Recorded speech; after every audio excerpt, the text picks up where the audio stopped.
आज हम लोग ब्लॉक मेसनरी वर्क के बारे में सीखने वाले हैं।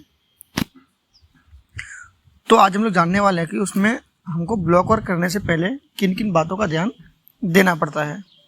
तो चलिए हम लोग एक एक करके स्टेप बाय स्टेप जान लेते हैं। सबसे पहला क्या होता है दोस्तों, प्री ब्लॉक मेसनरी चेक।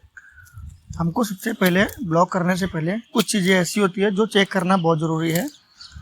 सबसे पहले क्या करना होता है दोस्तों, अगर आप ब्लॉक वर्क करने जा रहे हो, जिस फ्लोर पे आप करने जा रहे हो वहाँ का जो फ्लोर एरिया है उसको एक अच्छे से क्लीन कर देना है दोस्तों।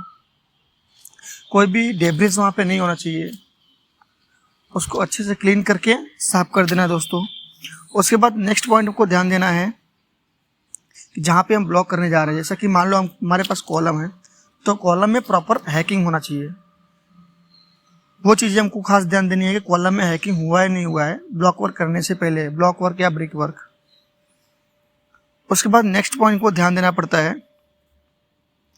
जो हम मोर्टार मिक्स करने वाले हैं ब्लॉक वर्क के लिए या फिर ब्रिक वर्क के लिए, तो वो हमको ध्यान देना है कि वो साइड पर अवेलेबल है कि नहीं। जो सॉवेल्स होता है जिससे हम मापते हैं कितना हमको सैंड डालना है, कितना सीमेंट लेना है, तो वो चीज़ें साइड पे होना बहुत ज़रूरी है।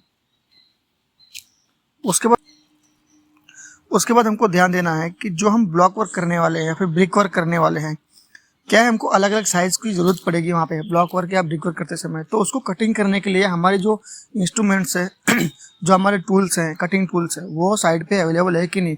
क्योंकि क्या है दोस्तों, जो मिस्त्री लोग होते हैं, जो कारीगर लोग होते हैं, वर्कर, वो क्या है अपने हथौड़ी से या फिर अपना जो भी उनका टूल्स होता है उससे कटिंग करते हैं, तो प्रॉपर शेप में कटिंग नहीं होता है। तो इसलिए शेप में कटिंग करने के लिए हमको जो कटिंग टूल्स आते हैं मार्केट में वो अवेलेबल है कि नहीं साइड पे, वो खास ध्यान देना पड़ेगा। उसके बाद जो ब्लॉक है उसकी क्वालिटी चेक करनी पड़ेगी, ब्लॉक या फिर ब्रिक की साइज, टाइप्स ऑफ ब्लॉक, जो भी उसके स्पेसिफिकेशन है, वो सारी चीज़ें हमको ध्यान देना पड़ेगा, चेक करना पड़ेगा कि एज पर स्पेसिफिकेशन जो हमको दिया है वो है कि नहीं। ब्लॉक कहीं पे क्या है टूटे फूटे ब्लॉक आ जाते हैं, उसके धार जो उसकी शेप होती है वो प्रॉपर नहीं होता है, तो उसमें आपको ब्लॉक वर्क करने में प्रॉब्लम हो सकती है। तो वो चीज़ें हमको क्वालिटी वाइज चेक करना है दोस्तों। फिर नेक्स्ट पॉइंट है दोस्तों, जो हम ब्लॉक वर्क करने जा रहे हैं उसको सबसे पहले क्या है, जो हमारे हाथ में ड्राइंग है, जो हमारे पास ड्राइंग अवेलेबल है, उस ड्राइंग के हिसाब से सबसे पहले हमको लाइन आउट करना है।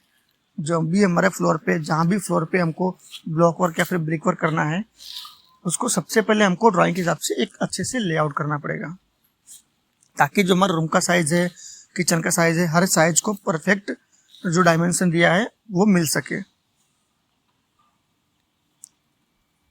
उसके बाद लाइन आउट करने के बाद हमको चेक करना होगा डायमेंशन, डायगोनल, जो रूम का डायगोनल होता है वो चेक करना पड़ेगा। और उसके बाद जो हम ब्रिक की लेयर करते हैं उसको प्रॉपर चेक करना पड़ेगा कि लेवल में है कि नहीं। सारे लेयर्स जो जा रहे हैं ब्रिक के, उसको हमको लेवल में चेक करना पड़ेगा। उसके बाद हमको चेक करना पड़ेगा लोकेशन ऑफ डोर ओपनिंग, जहाँ पे भी डोर ओपनिंग दिया हुआ है, विंडो ओपनिंग दी हुई है, वेंटिलेशन ओपनिंग दिया हुआ है, उस चीज़ को खास एज पर ड्राइंग हमको चेक करना पड़ेगा। उसके बाद हमको वॉल्स की, जब हम वॉल्स करते हैं तो वॉल करते समय हमको ध्यान देना पड़ेगा प्लम में, लेवल में और लाइन में। हमारी दीवार जो है इन 3 लेवल एंड लाइन दूरी में, ये हमारी वॉल इस जो पॉइंट है, इस पॉइंट के हिसाब से जानी चाहिए दोस्तों, तभी जाकर के दीवार हमारी एक अच्छे से बन पाएगी। उसके बाद हमको मोर्टार मिक्स चेक करना होगा, यूनिफॉर्म ऑप्टिमाइजिंग वर्केबिलिटी। उसके बाद हमको मोर्टार की जो मिक्स रेशियो वो हमको चेक करना पड़ेगा। उसके बाद जो हमारे ब्लॉक्स करते समय ज्वाइंट्स आते हैं, उस ज्वाइंट को अच्छे से प्रॉपर फिलअप करना पड़ेगा। वो चाहे आप केमिकल से करो या फिर मोर्टार से करो, उसको उसके अंदर गैप नहीं होना चाहिए, अच्छे से उसको फिलअप कर देना चाहिए, वरना क्या फ्यूचर में जाके दोस्तों सीपेज की प्रॉब्लम आ सकती है। और एक चीज़ दोस्तों हमको खास ध्यान देना पड़ेगा, जब हमारे ब्लॉक वर्क करते समय हमारा जो बीम बॉटम आता है वहाँ पर भी जो हमारा लास्ट वाला ब्लॉक आता है उसको हम कोशिश करनी चाहिए कि हमको फुल ब्लॉक आए। वो उसको हम आधा करके या फिर आधा कटिंग करके हम ना लगाए। फुल ब्लॉक आने से क्या